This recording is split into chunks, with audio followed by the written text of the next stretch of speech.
আপোনালোকে হয়তো হিন্দু ধৰ্মৰ মানুহৰ পূজা কৰা দেখিছে, কিন্তু আজি দেখুৱাম এগৰাকী মুছলমান ব্যক্তিৰ পূজা কৰাৰ দৃশ্য।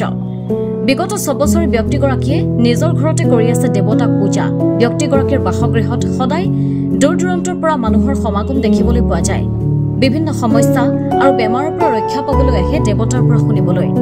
আপোনাৰ শৰীৰৰ যিকোনো সমস্যা দেৱতাই কৈ দিব বুলি দাবী ব্যক্তিজনৰ। আপোনাৰ শৰীৰৰ সমস্যা এফালৰ পৰা দেৱতাই কৈ দিব আপোনাক।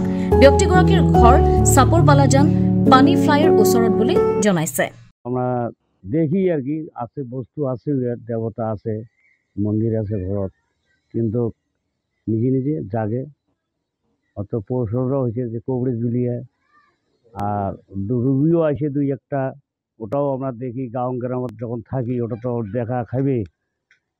আসিয়া যে রুগী একটা একটু নকশে ভালো হয়ে গেল, ইনশাল্লাহ কোনো অসুবিধে নাই। যে কোনো এমনিতে বেমার হলেও এটি ইনশাল্লাহ অনেক রেহাই পাবে আর ভালো হবে। আমার দীর্ঘ বিশ্বাস আছে আর কি, যেটুকু নিজে স্বয়ং দেখি তো, এতটুকু আমার ভাষণ। হ্যাঁ, মন্দির আছে, বারান্দাত মন্দির আছে, ওটা শিব আছে, মনসা আছে, আরও একটা বস্তু আছে, মোটামুটি 3-4টে জিনিস আছে আর কি। এটা মোটামুটি 6 বছর 6 বছর হবে। পুজোগুলা ওই যে উনিই করে আর কি, ওই যার কবরিস্টায় করে উজার জাগে কারামার করে দিলাম সয়বর আলী। অত দেবতার দ্বারা সব কিছু কাম হয়, ইনশাল্লাহ ভালো হয়ে যায়।